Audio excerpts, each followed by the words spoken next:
The atheists claim they don't have faith. Oh yes, they do, in their science, in the rational intelligibility of the universe.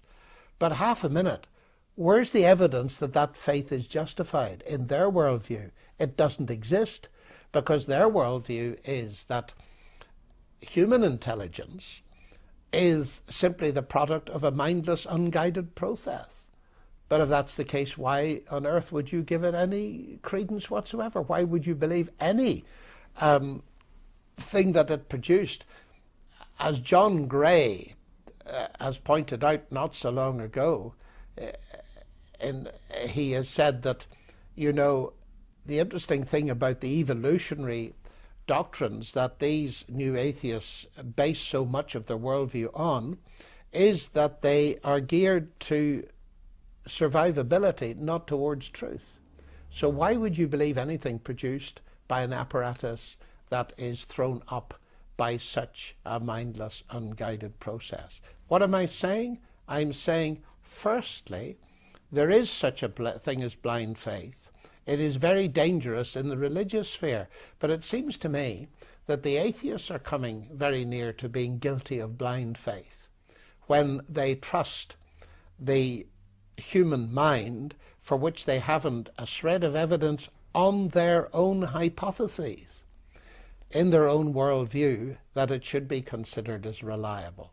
In other words, scientists have to have faith in the rational intelligibility of the universe. The rational justification of that faith came originally from Christianity. Atheism simply doesn't have any. So this matter of faith, evidence and reason is something we need to think about very carefully. There is a final point to be made here, actually, and that is to bring in the word revelation. Sometimes faith and revelation are put as opposites, as diametrically opposite to revelation. But let's think of revelation firstly at the simple human level. Here's Aunt Matilda and she's baked a cake. Scientific analysis cannot tell you why she made the cake. You'll never find out unless she reveals it to you. But if she reveals it to you, that doesn't mean you shut off your reason. Indeed, you'll have to use your reason to understand the content of her revelation. That's absolutely obvious. And you can check by using your reason whether what she reveals to you made sense.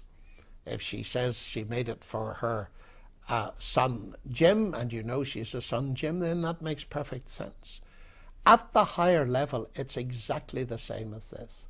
The Bible claims to be revelation. Now, I believe that that is the case, but an atheist reading it doesn't have to start by believing that. They simply read it as data. And any data requires reason to even understand it. I have never yet met anybody, Christian or not, who can read the Bible without using their reason.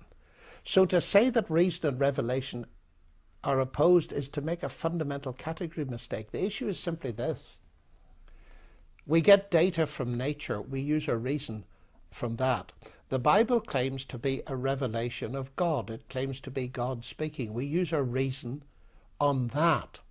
What is being claimed, though, is that there is certain information in Scripture that unaided human reason could not on its own gain.